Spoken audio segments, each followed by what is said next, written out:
ilang mga background kung bakit meron tayong ganito, pero kanina naman binanggit na yun sa ating objective, and as I go along mga kapatid, ay aking babanggitin na lamang ito. So, meron ba kayong ballpen? Meron ba kayong papel? Okay. Makakatanggap naman kayo ng lahat ng materials, pero may mga meron akong banggitin na wala sa ating materials, so you just take note po kung ano. Pero mas gusto ko na talagang yung inyong pandinig at ang inyong atensyon ay inyong i-call dahil hanggang 8:30 lang po tayo, no? Pero siguro hihiling ako ng ilang minuto ba in case na.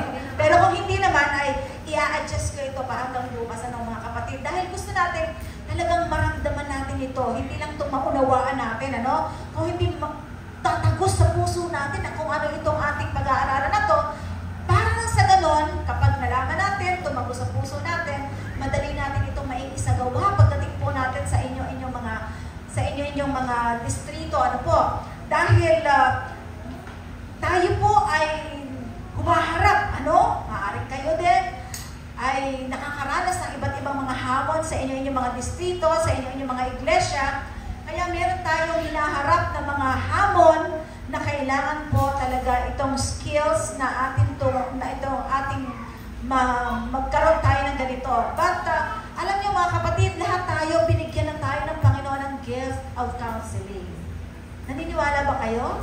Binigyan na po tayo ng Panginoon. Kailangan lang natin itong inilangin. Ano po? Kailangan lang natin itong ilanangin. Ang sa ganon ay mas lalo natin ito. Alam niyo ba, mga kapatid, nung ako ay kumuha, when I took the spiritual gifts survey, first year college ako, I was taking education, majoring English. Yan po ang aking kurso nung ako'y nasa kolehiyo. Pero, nung first year college ako, ay kumuha ako sa PIC na may nag-administer doon ng spiritual gift survey. Nakakuha na ba kayo ng spiritual gift survey? And surprisingly, ang top ko sa spiritual gift survey ay counseling. That time, hindi naman ako marunong mag-count ng counseling. Pero bakit yun ang top dun sa aking spiritual gift survey? Only to find out na meron pala talaga tayong gift na binigay sa atin ng Panginoon na yun lang pala ay kailangang linangin natin. Kaya congratulations mga kapatid! Dahil kayo po ay nandito, binigyan na kayo talaga ng Panginoon na yun. Ano? Kaya po, sabi ko nung nasa AUP ako, habang ako nandun pala yung interest ko. Kahit ako English major, parang double major po ako. Lagi rin ako nasa psychology department. Dahil nandun pala yung interest ko, nandun pala yung gift na binigay din sa akin ng Panginoon, na yun pala. Kaya, simula doon ay, nalinang ngayon hanggang sa tayo po ay nagkaroon ng mga seminars. Alam niyo ba sa ating certification na women's ministries, meron tayong about basic counseling. Meron tayong advanced counseling. Doon na sa, I think, level 3 na yon. So, ito ay, kumbaga, pagsasama-sama pa ng iba nating mga matututunan. Ano po? Kaya, ito yung ating, ang first session natin ay, ito ay worship session 1. Ano po? Dahil ito'y bahagi pa rin ng ating pagsamba sa Panginoon, dahil ating pong, ating kinikilala, no, na ang Panginoon talaga yung nagbigay nito sa atin. So, doon tayo sa pundasyon. Bakit meron tayong ganito? Ano ba yung pundasyon ng Christian counseling?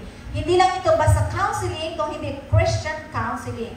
Ibig sabihin, talagang Christ-centered ang ating gagawin na ito na pag-aaral. Pero, nais natin dahil humaharap po tayo sa hamon, at sa iglesia ninyo, marami. Alam nyo, naging sikat lalo itong counseling, itong mental health, nung dumating yung pandemic, di ba? Napansin nyo? Pero matagal nang meron itong mental health. Pero parang it was popularized nung dumating yung pandemic. Bakit? Dahil nagkaroon na ng iba't ibang mga issues, lumitaw na iba't ibang mga depression at iba't ibang mga issue o kaya ay mga mental health challenges and disorder na kailangan talagang harapin natin ito.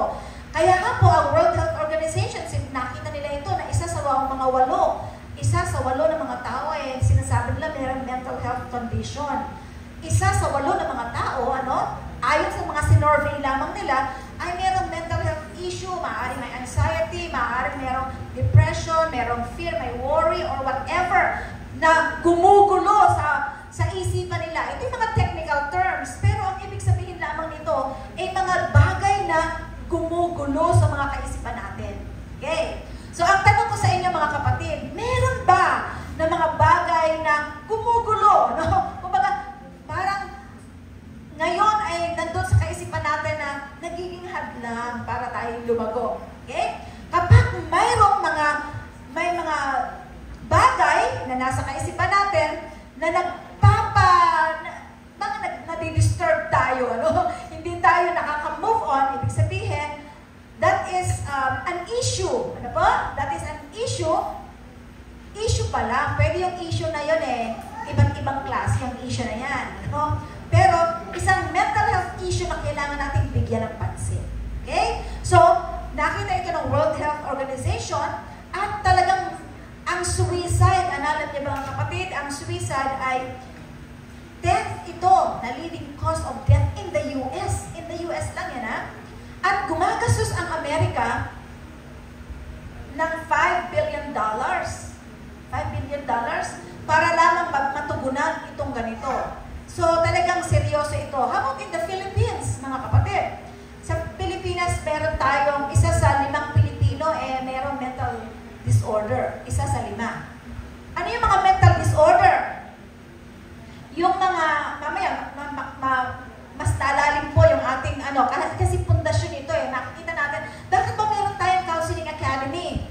Dahil nung unang naging Women's Ministries Director po ako ng NPUC sa aking paglibot, ay meron ako mga assessment na ginawa. That's why Christian Counseling Academy was born, was conceived. Dahil doon, marami ako nakita na talagang sa field natin, kaya tama yung survey. Isa sa 5 Pilipino merong mental disorder. Iba't ibang klaseng mental disorder. Nandito ang ating registered psychologist, si Ma'am Chanel, Chanel, ang aking inaanak. Nalilito ako, meron kasi akong isang inaanak ni Chanel. Okay, so, alam nyo, meron kami, okay, kami na mga nasa psychology, meron kaming textbook, o meron kaming manual, meron diagnostic manual na ginagamit po kami, na doon makikita mo. Halimbawa, may nakita kang isang tao na merong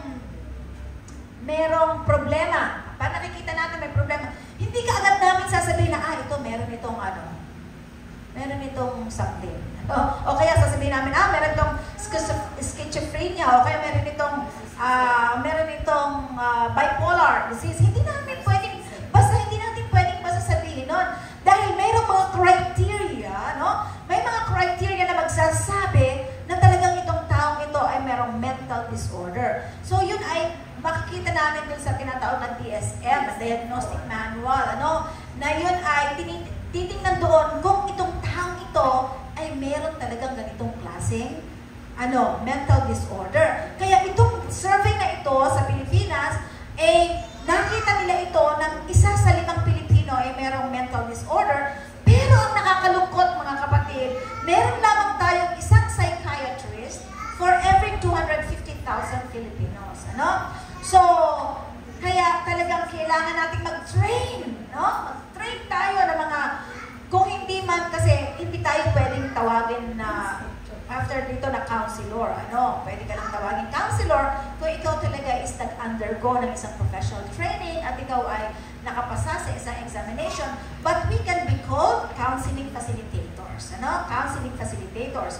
Now, dahil nga po, marami na mga tao na gumugulo sa isipan nila, okay? Ewan ko nga sa inyo dito kung ano-ano mga gumugulo sa isip nyo. Meron ba, mga kapatid? Meron? Sa akin po meron. Kahit ako maraming nalalaman dito Ang isip ko, marami ring mga gumugulo dahil marami tayong nakikita, marami mga experiences. Pero ang lamang natin mga kapatid, kapag marami tayong natutunan is, kaya nating pangasiwaan, Kaya nating pangasiwaan kung ano yung mga gumugulo sa kaisipan natin. So, ayan, kahit yung mga bata, talagang mga bata meron pa rin, kaya may mga child psychiatrist or child psychologist, mga nagdalubhasa sila. Dahil yung mga anak nila, hindi natin pwedeng sabihin, malikot ang bata, sabihin natin, itong batang ito may ADHD. Hindi natin pwedeng sabihin yan mga kapatid, unless nakapasa siya doon sa criteria ng manual. Ano po? Kaya delikado, huwag tayong basta magbibigay ng label. Ng label sa mga tao na mayroong mga ganun na mga behavior unless na dumaan ito sa isang tamang pagsusuri. So, mga kapatid, so yan ang kalagayan natin. And merong mga suicidal or suicidal notes. Ano? Ito ilan sa mga example ng mga notes na sinasabi nila na sila yung mga magpapakamatay at hindi po excuse ang ating mga kapatid. So, ang tanong po bakit marami mga tao ang nag-aalala? Bakit marami mga tao ang labis na nag-aalala? Pag sinabi natin worry, nag-aalala. Okay? Pag sinabi natin anxiety, labis na pag-alala. Okay? Pag sinabi natin depression, okay? Labis na pagkalungkot. Okay? Pero meron tayong tinatawag ng loneliness, yun ay nalulungkot. Pero pag sinabi natin ang isang tao ay depressed, sobrang pagkalungkot. Sobrang pagkalungkot, okay? So, at marami pang iba. Bakit? Bakit tayo nakakaranas ng ganon, mga kapatid?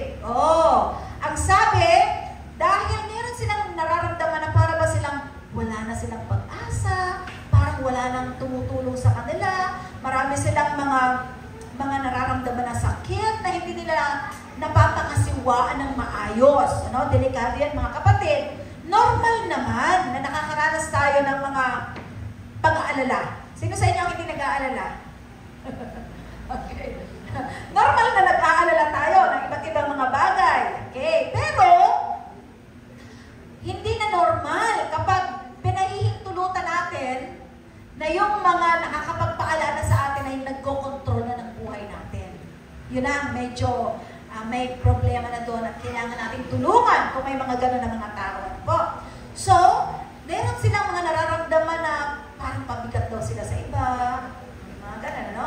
Mga negatibo na mga nasa isip. Lahat na yan nagsisimula sa isip. May mga bata, may mga kabataan na nabubuli sila. Diba? So, kapag sila'y nabubuli at hindi sila natutulungan kung paano ma-manage yung bullying na yon o cyberbullying or abuse o whatever na nararamdaman nila sa loob ng kanilang tahanan, ay yun po, na maaaring mag-level up yung kanyang disturbance sa kanyang kaisipan at sa kanyang nararamdaman. Ano yan sumusunod ka agad yan. Kaya yung sinasabi ng isang dalubhasa, sabi doon ay our mind or our brain responds in a split of a second. Tumingin lang kayo sa akin, meron na kaagad kayong maiisip. Tumingin kayo dito sa bulaklak, meron na kayong agad maiisip. Bakit? Kasi meron tayong senses. Yung 5 major senses natin, sense of sight, sense of hearing, lahat ng nakuha ng ating senses na yan, lahat yan pupunta yan, mararegister yan sa isip natin, and then yung isip natin, hindi naman kaagad yan magde-decide na, ay, kakain ako, nakakita sila ng halo-halo, di ba? Pag nakakita ka ng halo-halo, bakit kaagad sasabihin mo, ay, ang sarap? Actually, yung sarap, it's already the response, yun kaagad, yun ay resulta, what is already processed and interpreted by the mind. Bakit napakabilis na sasabihin mo, ang sarap ng halo-halo, o kaya gusto kong kumain ng halo-halo. Bakit? Tapos bumili ka agad ng halo-halo, nakita mo lang naman. Diba? Ganon kabilis mag-isip ang tao. Kaya lang, ang hindi maganda, pag nag-overthink na ang tao, alam niyo, nag-overthink na, yung nag-iisip siya na hindi naman talaga yun ang pangyayari. Hindi naman yun ang realidad, pero nag-iisip na kaagad siya ng ganon. So, itong mga ito ay nagpapabigat sa isang tao.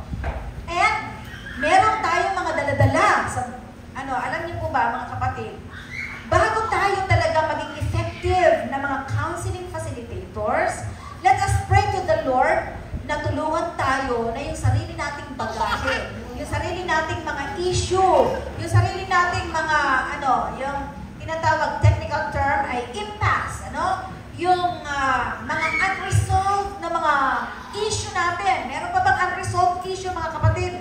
Meron ba tayong, meron pa tayong mga dinadala pa na hindi pa tayo nakaka-move on, na yan ay nangyari sa atin noong unang panahon pa, maliit pa tayo, namatay na nga yung kinagagalitan natin, hanggang ngayon nagagalit pa tayo, yung mga ganon.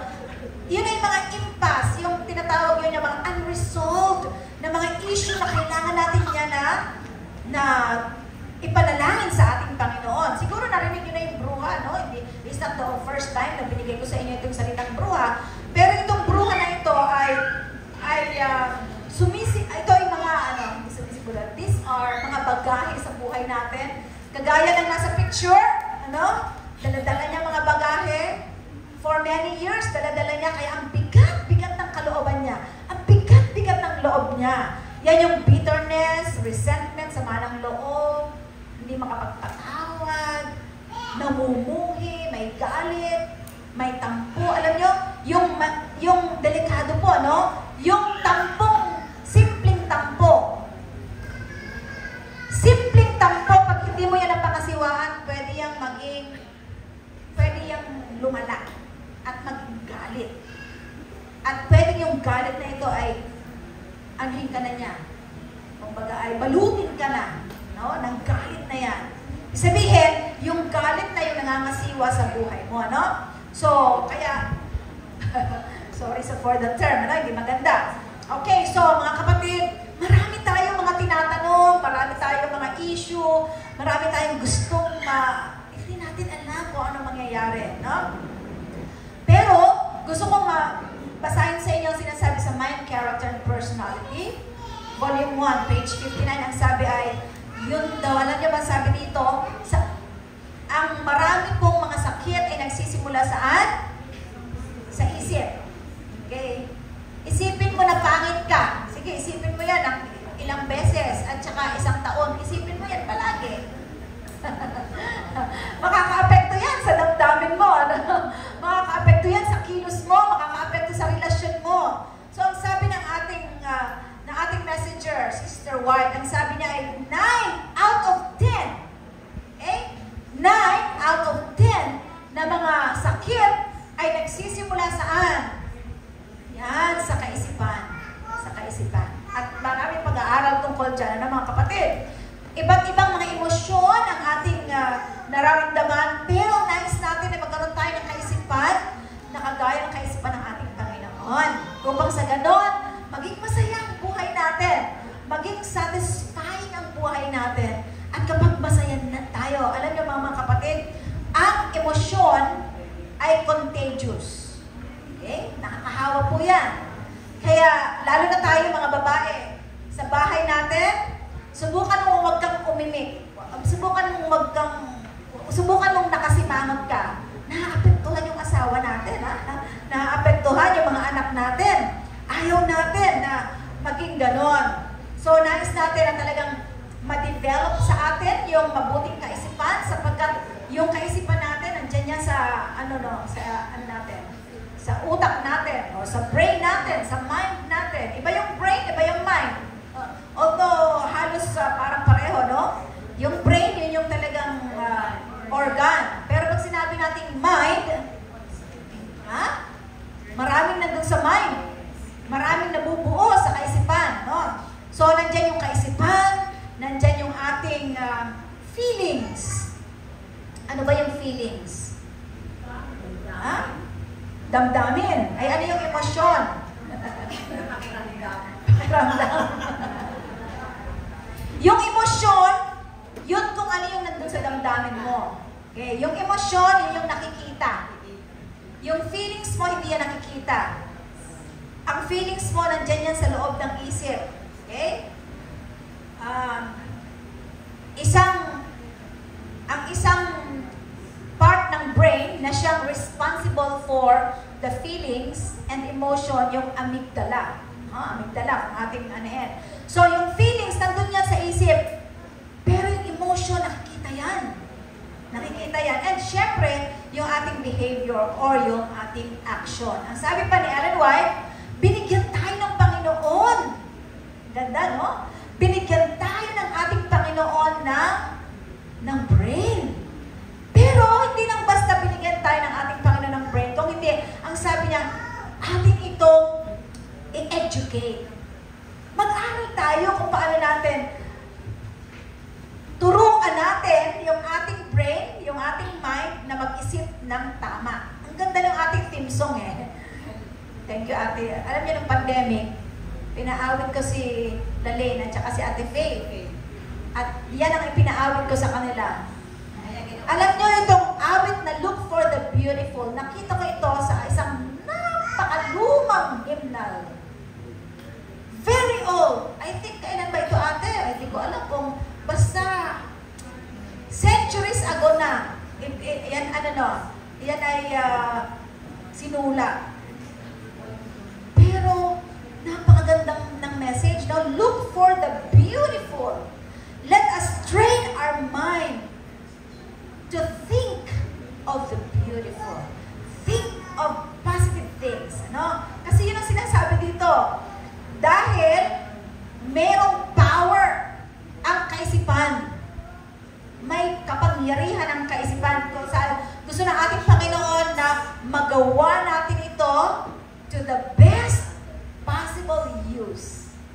Ganda, no? To the best possible use.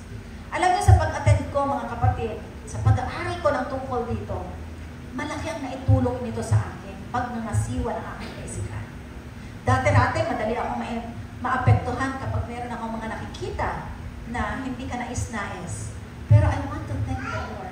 Because of this, napapangasiwaan natin ang ating kaisipan, na educate natin ang ating kaisipan, na hindi tayo, dati-dati, alam nyo, nung bago kami kasal ni Pastor, pag meron niyang nasabi na parang hindi ka na nagugustuhan, nagtatampo talaga ako. Meron pa kayong ganun karanasan? Nagtatampo ako, Sister Wilma, nagtatampo ako, pero hindi niya alam na nagtatampo ako. Inaano ko na lang yun sa sarili ko. Hindi ako, wala kaming away ni Pastor Gavin hanggang ngayon na nagtatalo kami sa salita. Dahil parang kaming, ewan ko, parang hindi kami masyadong ganun masalita. Pag ako'y sumama ang loob sa kanya, hindi ako nagsasalita. Kahit pa ako sabihin sa akin na kakain na tayo, wala siyang kausap. Hindi ako nagsasalita. Kahit pa anong sabihin sa akin, marami na siyang nasabi sa akin, hindi ako nagsasalita. Siguro nakita na rin niya na, may problema. Okay? Pero hindi maganda, mga kapatid yun. Sasabi ko sa inyo, hindi maganda yun dahil nagsasuffer tayo. Dahil siyempre, immature pa tayo noon, ikaw lang pa ang ating mga kaalaman. Pero sa aking pag-aaral, kaya napakaganda na nag-aaral, mga kapatid, di ba? Kaya napakaganda na nag-aaral. Sa pag-aaral, sa ating devotional, sa mga seminar, kapag ako'y mayroong hindi nagugustuhan, nagsasalita na, no? Pero sa maganda at positibong paraan. Ngayon nga, parang hindi na rin ako masyadong alam na natin mga sila, no? Sayang naman yung pag-attend natin ng mga seminar. Kung hindi natin ito, hindi natin ito i-apply. Kaya alam niyo yung pakikinig natin dito, yung ating pag-aaral ay ang unang-unang makikinabang sarili natin at makikinabang din yung ating pamilya. Dahil, siyempre, mas na-improve na ang ating pong pag-iisip. Hindi na tayo nag-i-interpret ng mga bagay na nagdudulot lang yan sa atin ng sama ng loob. Ano po? Dahil ang sabi nga sa 2 Timothy 1:7, binigyan tayo ng Panginoon. Ano? O hindi tayo binigyan ng Panginoon ng spirito ng pagkatakot. Hindi po yan ang binigay ng Panginoon sa atin. Kundi binigyan tayo ng Panginoon ng kapangyarihan, ng pag-ibig, at ng sound mind. Ang sabi sa Tagalog ay kahusayan ng pag-iisip. Sa ibang translation, katinoan ng pag-iisip. Yan ang pagka-translate sa mga sa Tagalog ng Bible. Binigyan tayo ng Panginoon, kaya magpasalamat tayo, mga kapatid. May panahon pa para magbago pa ng ating mga kapatid, ng mga tao na may problema. Alam niyo, mga mga kapatid, gusto kong mabago din natin ang ating kaisipan kapag meron tayong nakikita ng mga tao na parang hindi ka nais-nais tingnan, no? Mai-educate natin ang ating kaisipan para ang tingin natin sa kanila ay they are like, alam niyo ang Panginoon, nung tumingin siya sa mga tao na nangangailangan, may problema, may mga dysfunctions, ang tingin ng tao ng Panginoon sa kanila ay tagusan. Hindi siya nakatingin doon sa kanyang panlabas na nakaanyan. Ang sabi sa isang passage, when God looked on the people, He looked beyond the self-sufficiency. Tagusan ng Panginoon. Nakatingin siya sa potential ng tao yun, no? So, no matter who you are, binigyan tayo ng Panginoon ng intellectual faculties. Capable, no? May kakayahan na ma-improve, mapaunlad ang ating pong pag-iisip. Dahil, sinabi ni Sister White din na kapag ang kaisipan natin ay mali, ang iniisip natin, magiging mali din ang ating damdamin at magiging mali din ang ating pagkilos at yun ang magbubuo ng ating karakter. Saan nabubuo ang karakter natin? Kung ano yung iniisip natin, kung ano yung damdamin natin, at kung ano yung ating kinikilos. So, doon yun, nabubuo ang karakter ng isang tao. Kaya gusto ko yung nasa New Century Version ng Bible, Proverbs 4:23. Be careful what you think, because your thoughts run your life. Naniniwala ba kayo mga kapatid? Isipin mo na huwag kang sisimba bukas. Talagang hindi ka sisimba kasi sininisip mo yun eh. Sabi ni King Solomon ang kaisipan natin ang siyang nagpapatakbo ng buhay natin. Hindi yung kaisipan ng iba. Hindi yung kaisipan ng iba. Kapag nagsabi yung iba, at naniwala ka sa kanya, hindi yung kaisipan niya ang nagpatakbo ng buhay mo, ikaw pa rin. Kasi naniwala ka dun sa sinabi ng ibang tao, no? So, tingnan natin yung nasa Mateo 9:35, ang sabi doon ay, merong 3 bagay na ginawa ang ating Panginoon nung siya'y nag-minister sa mga tao, kasama ang counseling dyan, nakipag-usap ang Panginoon sa mga tao, yan yung 3. Ano yun? Teaching, healing, and preaching. Mapapansin ninyo, teaching, healing, and preaching. Saan category nandoon yung counseling? Healing. Ha? Nasa healing. Nasa healing. Why? Dahil kapag tayo nag-facilitate ng isang tao, may kausap tayo, may problema siya, nandun tayo, nakinig tayo, pin-process natin, nag-facilitate natin yon, nagkaroon ng healing sa kanyang damaged emotions, di ba? Nagkaroon ng kagalingan. So, madalas ang Panginoon, bukas i-discuss ko ang ating model na counselor, ang ating Panginoon. I-discuss ko bukas yung mga techniques ng counseling na itinuturo yan sa psychology, sa counseling, pero ginawa na ng ating Panginoon.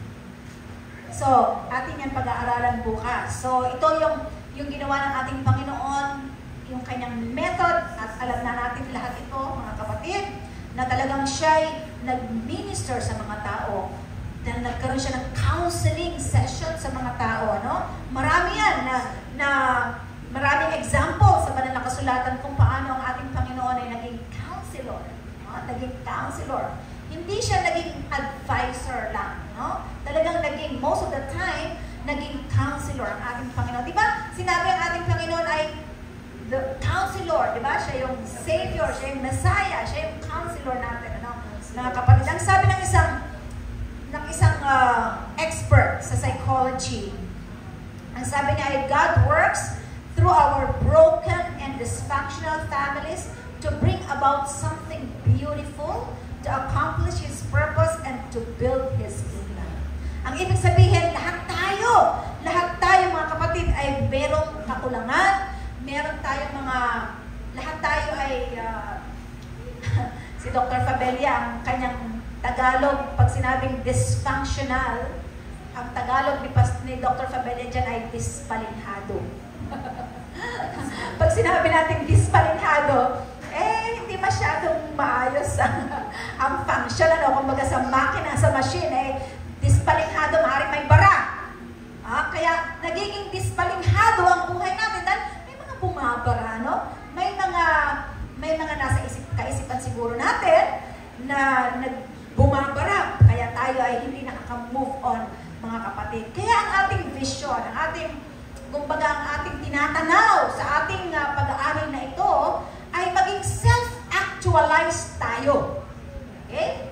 Alam niyo yung pag sinabi natin ang isang tao ay self-actualized, ang ibig sabihin ay talagang na-manage niya at natutugunan niya. No? Gusto ko maging simple lang yung mga pag-aaral natin. Pag sinabi natin self-actualized, siguro yung guys kay Maslow's hierarchy of needs, yung pinakamataas doon yung self-actualization.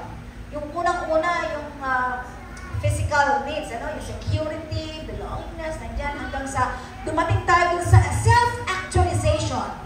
Tinatanong natin na maging self-actualized tayo. Ano ibig sabihin ng self-actualized? Ang ibig sabihin ay natutugunan natin ang mga pangangailangan natin. Kasama na dyan ang pangangailangan natin sa ating mental health, sa ating emotional health, sa ating social health. Hindi lang yung physical health ang natutugunan natin. Marami mga tao, malusog sila physically, pero hindi sila malusog sa kanilang emosyon at sa kanilang mental health. So, maging balance yan, mga kapatid. Yan yung ating tinatanaw, no? At syempre, ang mission natin ay tayo po ay masanay. Masanay tayo. Hindi lang tayo masanay. Ano nga yung tinatanaw natin, mga kapatid? Ano yung tinatanaw natin na maranasan natin? Maging self-facilitators. Maging self-actualized tayo. Sa simpleng pananalita, ano yung self-actualized? Ibig sabihin sa sarili mo, natutugunan mo ang mga pangangailangan mo sa physical, sa social, sa emotional, sa mental, at napapangasiwaan mo ng maayos ang buhay mo. Okay? Kapag hindi natin napapangasiwaan ng mabuti ang buhay natin, kailangan natin ang tulong ng Panginoon. Amen, mga kapatid? Kailangan natin ang tulong ng Panginoon.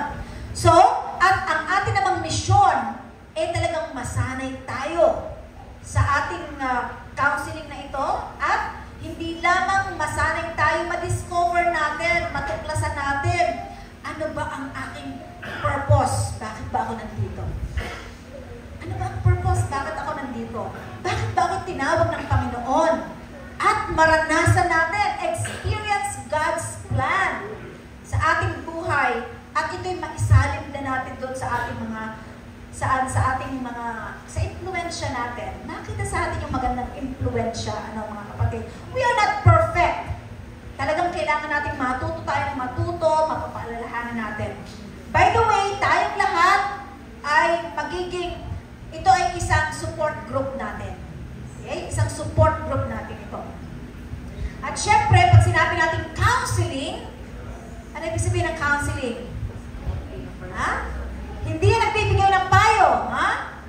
Kasi pagka ang isang tao ay nagbibigay ng payo, ay ang tawag sa kanya, tagapayo.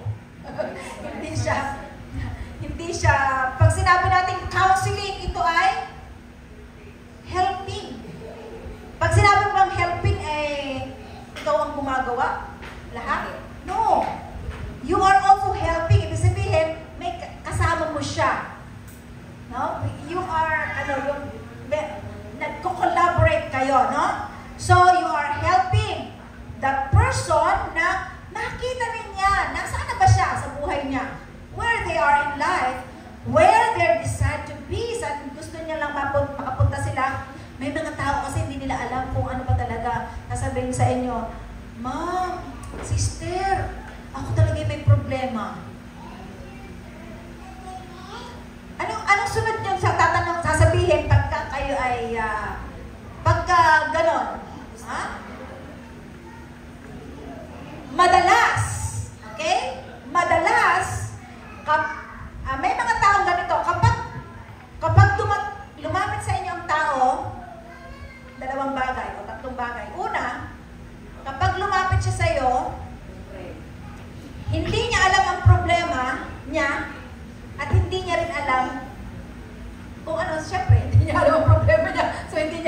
ng solusyon.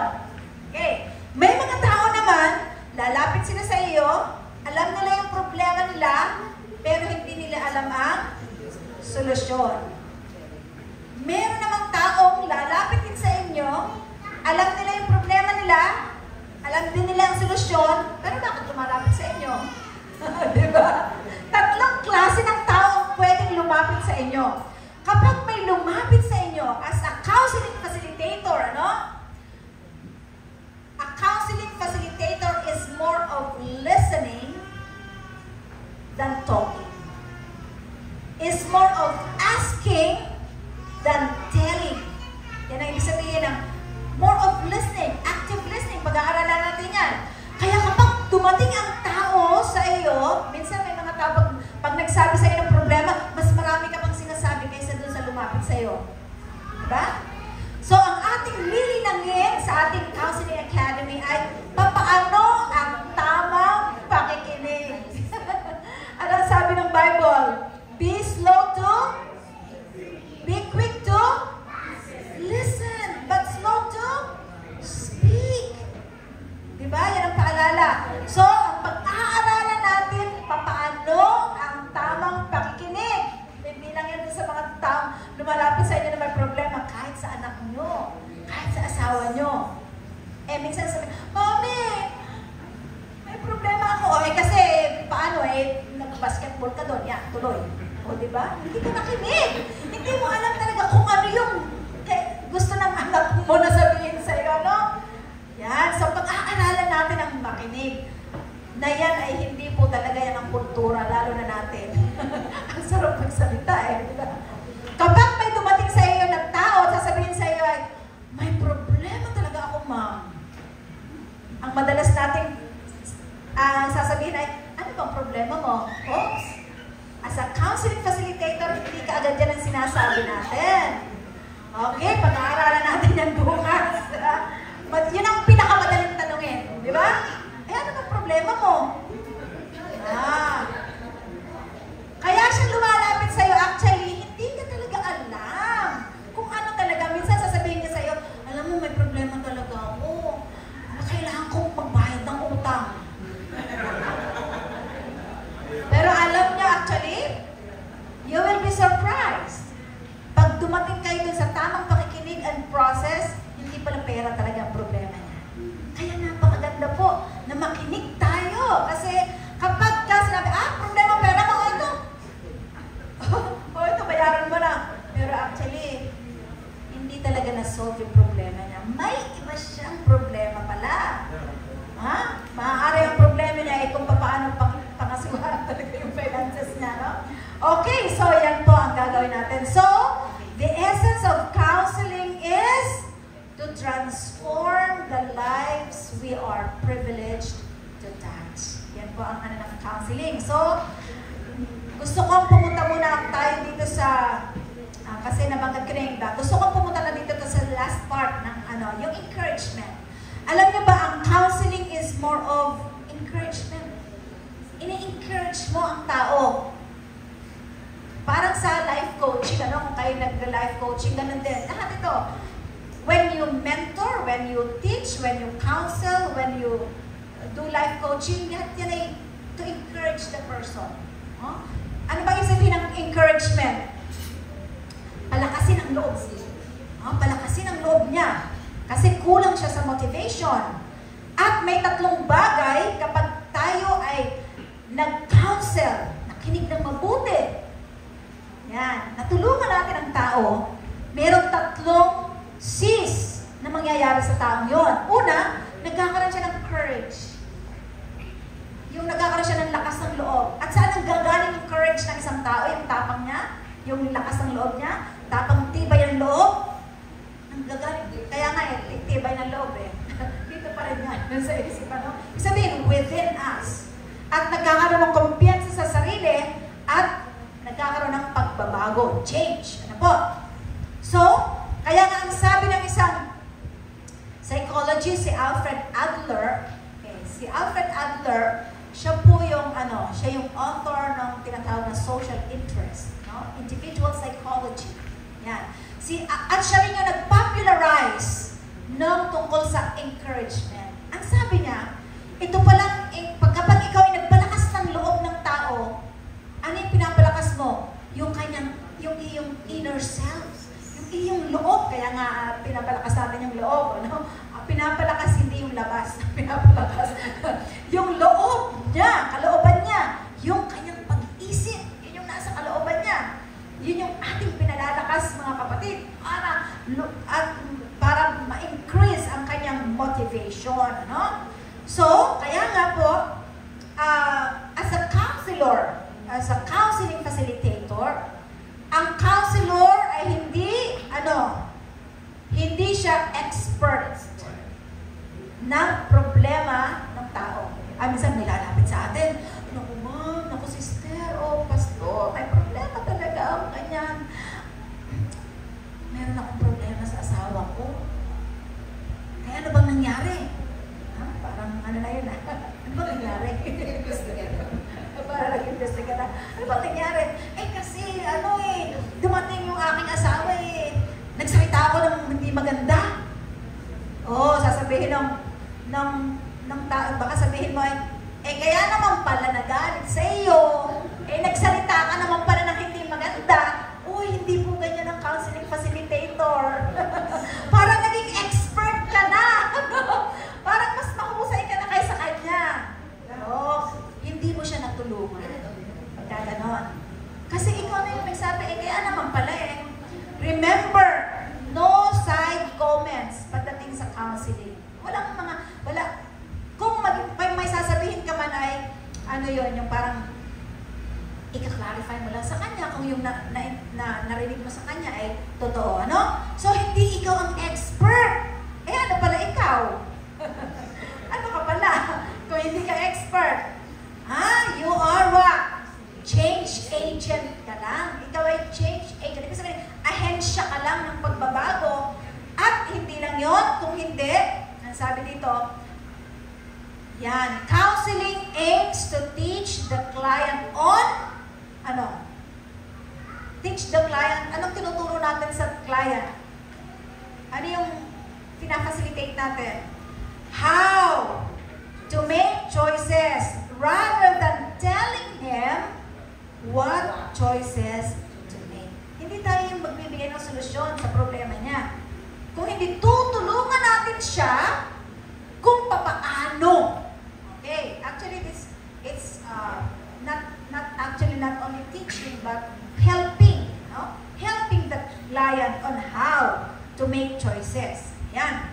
So, the counselor acts as what?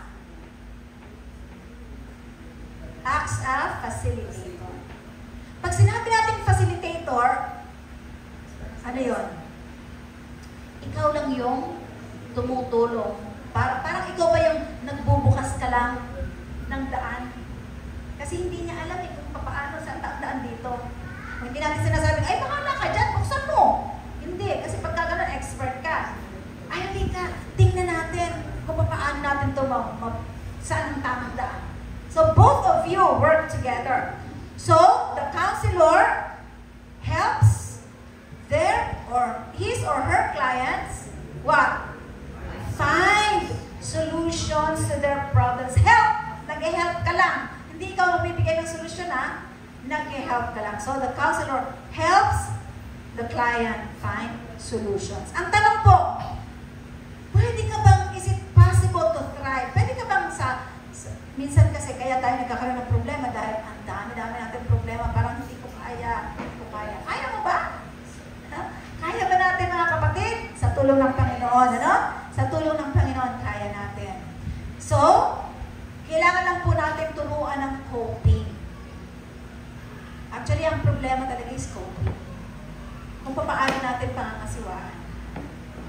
Nandun yung problema. Kung paano pangangasiwaan. At i-discuss ko na lang yan. Kailangan natin mag-bounce back. Alam niyo yung makabawi. Okay? Makabawi tayo sa kung ano man meron tayo. At magkaroon tayo ng grit. Okay? Sinabi natin grit, yun yung endurance natin. Yung talagang meron tayong passion and endurance dun sa ating goal na ginagawa. Yung bounce back naman, ito yung resilience. Yan yung mga terms na naririnig na natin po yan, nang ibig sabihin lamang sa simpleng pagpapaliwanag ay kung meron tayong problema, wag nating hayaan yung sarili natin na maano tayo, kumbaga matalo yung problema. Makabawi tayo. Napakasiwaan natin to. At ganun din, tutulungan natin ang anak natin, ang ating kapamilya, at yung mga kapatid na lumalapit sa atin kung papaano sila makakabawi. Makakabawi. Minsan sabi na, ay naku, hindi na yata ako makakabawi sa negosyo ko. Huwag natin basta sabihin na, hindi, makakabawi ka. Sigurado ka ba talaga makakabawi, di ba? But when you go to the process, listen kung paano, yan po, magagawa natin yan. So, ang Christian counselor, ayan.